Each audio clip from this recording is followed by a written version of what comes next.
ይህ የምናየው በእርግጥም ምድር ላይ ነው። ከምድር ውጪ ሌላ ፕላኔት የሚመስለው አስደናቂው የተፈጥሮ ጥበብ ዳሎል ኢትዮጵያ በተፈጥሮና በታሪክ ሀብቷ ከሚጠቀሱ የዓለማችን እምቅ የቱሪዝም መዳረሻዎች አንዷ ስትሆን የዚህ ዘርፍ ትልቅ አምባሳደር ከሆኑት ድንቅ ስፍራዎች መካከል ደግሞ ዳሎል በግንባር ቀደምትነት ይጠቀሳል። በኢትዮጵያ አፋር ክልል የሚገኘው ይህ የዳሎል ሃይድሮተርማል ስርዓት ሀገራችን በቱሪዝም ዘርፉ ያላትን ልዩ ሀብት ለዓለም የሚያሳይና ማንኛውንም ተመልካች በእውነት ይህ በምድር ላይ ያለ ስፍራ ነው የሚያስብል ድንቅ የተፈጥሮ ጸጋ ነው። ከእይታ ውበቱ ባሻገር ዳሎል በሳይንሳዊና መልክዓ ምድራዊ አቀማመጡ እጅግ አስገራሚ እውነታዎችን የያዘ ነው። ይህ ስፍራ የሚገኘው በዳናኪል ዝቅታ ቦታ ውስጥ ሲሆን ከባህር ጠለል በታች 130 ሜትር ያህል ዝቅ ብሎ በመገኘቱ በዓለማችን ላይ ካሉ እጅግ ዝቅተኛ ቦታዎች አንዱ ያደርገዋል። ከዚህም በተጨማሪ ዳሎል በምድር ላይ ካሉ እጅግ ሞቃታማ ስፍራዎች ተርታ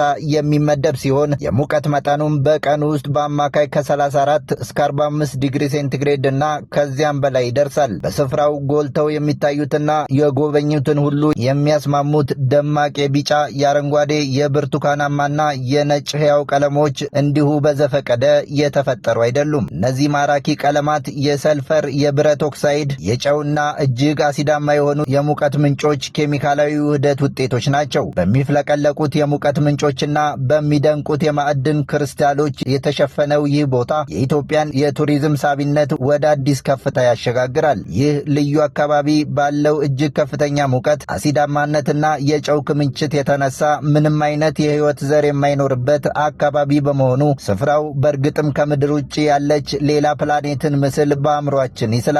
ለዚህም ነው ይህን ልዩ የተፈጥሮ ጥበብ በዓይናቸው ለማየትና በካሜራቸው ለማስቀረት ከመላው ዓለም የተውጣጡ ተጓዦችና ፎቶግራፍ አንሺዎች በየዓመቱ ወደ ስፍራው የሚጎርፉት።